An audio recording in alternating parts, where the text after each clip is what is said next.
and a group in Kalamazoo supporting local restaurants and healthcare workers simultaneously during the pandemic. They're joining a national movement that's called Feed the Fight. It began today in Kalamazoo.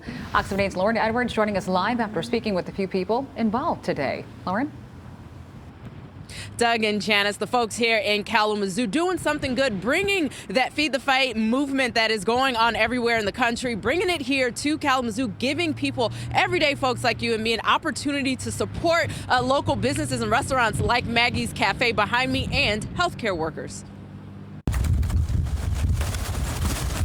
There's plenty of need, plenty of people working hard out there that we can't forget about.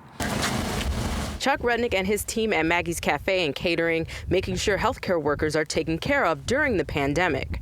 They got barbecue chicken, mac and cheese, and some fresh green bean because I didn't want to do sandwiches, and I'm sure they're, nothing wrong with pizza, but I'm sure they're pizzaed out too. He drove 65 boxed meals over to Bronson Hospital Monday afternoon on the first day of the Feed the Fight movement in Kalamazoo. Feed the Fight Kalamazoo is a 100% volunteer organization.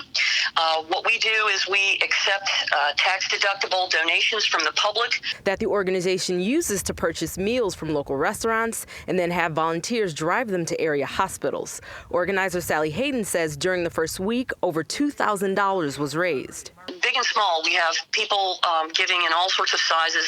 I've been watching $10 donations come in all day, and it's really heartening.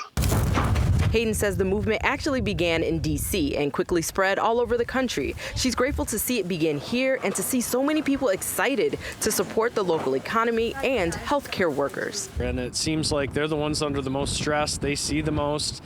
They see the real numbers. We only see what's on the graph and what you guys report, but they're there. So anything you can do to help them. So Hayden with the Feed the Fight movement here in Kalamazoo says they are looking for volunteers. So if you would like to volunteer, if you would just like to make a donation, you can find all that information at fox17online.com or by clicking on our mobile app. Reporting live here in Kalamazoo, Lauren Edwards, Fox 17 News. All right, it's a great effort, and we always appreciate when people do help our first responders now more than ever. Thank you, Lauren.